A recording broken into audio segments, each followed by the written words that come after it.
At the end of the day, we were able to structure our loan so we refinanced out 100% of not only our down payment, but also my private lender's loan. So now I'm into this property in 2016, no money out of pocket with a new $1 million loan. And it's also cash flowing about $30,000 to $35,000 a year.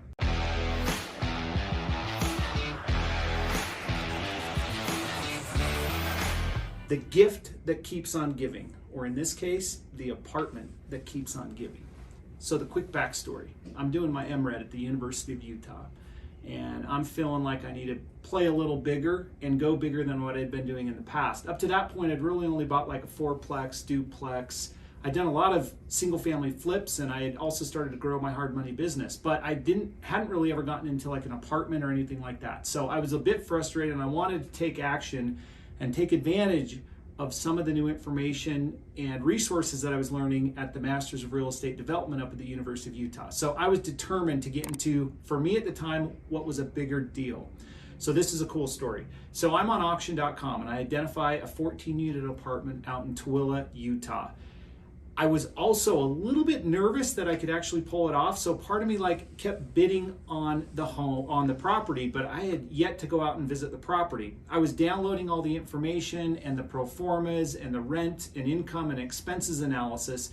So on paper, I felt like it would make sense. And I had in my mind, a top number that I could bid on. So back in the day, and auction.com still does this. This was back in 2015. They gave you a bunch of info and then you had like a week period to bid on it. And so I'm bidding on it and it's like the last half hour of the bid.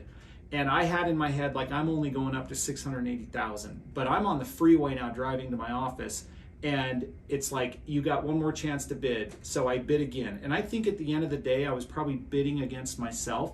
But as I'm pulling off the freeway on my phone, I won the bid and I bid up to 760,000. At that point, I didn't really care. I just wanted to get it under contract because in my mind, it was only a $5,000 earnest money deposit. And I was like, I will lose $5,000 if that's what it means to get this property and it doesn't quite check out.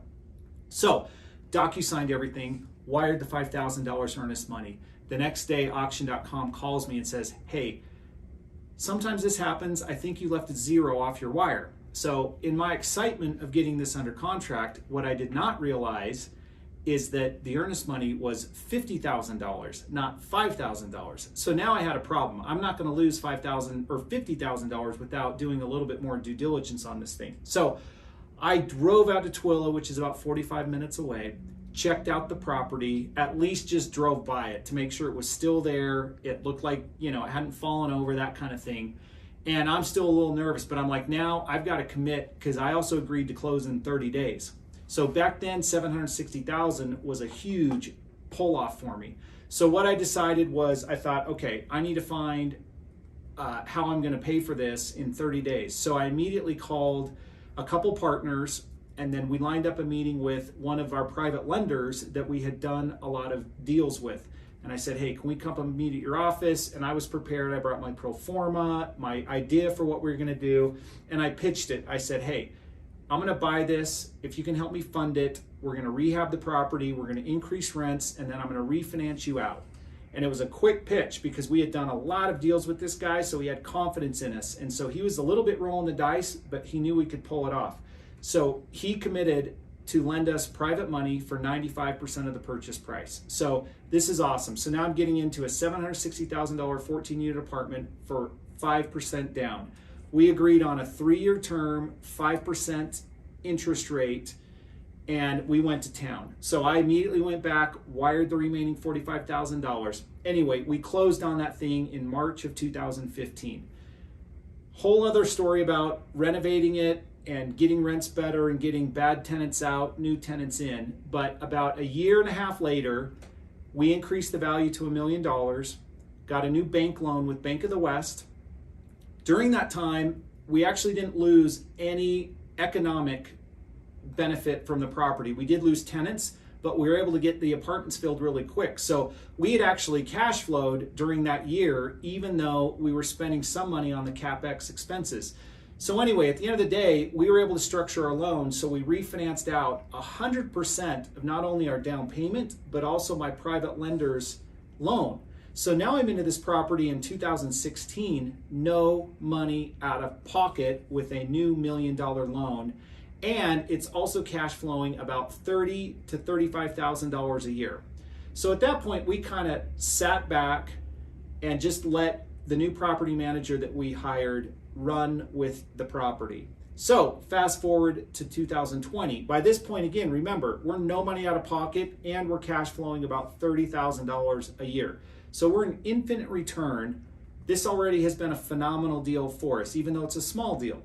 So then values have increased quite a bit at the end of 2020. In fact, we got an appraisal at 1.45 million, almost double what I paid for it in 2015, 5 years later. So then we got thinking, you know what we should do? We should refinance this out, pull some money out, and use that money for another deal, because what also happened during this time is interest rates went down. So we were able to actually pull out $400,000 more in our loan amount. So now we have a loan amount of 1.1, a valuation of 1.45. Our interest rate is so much lower than what we started. We went from a 5.125 to a 3.875. So our net payment really didn't change at all, but we were able to borrow $400,000 more.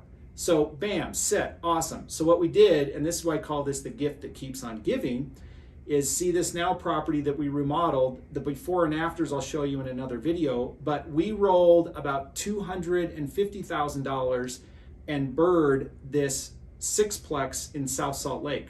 How do we do it? We did, and this will be another video that you can link to right now and watch in more detail. But what we did was we bought that with private money, almost the same process that we did with this Twilla apartment. Rehabbed it, then refinanced it with a local credit union loan, pulled out not all of our cash, but we pulled out about $180,000. And so now we're sitting on remaining of about $180,000 that wasn't left in to the Utopia project that all came from the Twilla Valley refinance. Okay, so are you following me? Quick recap.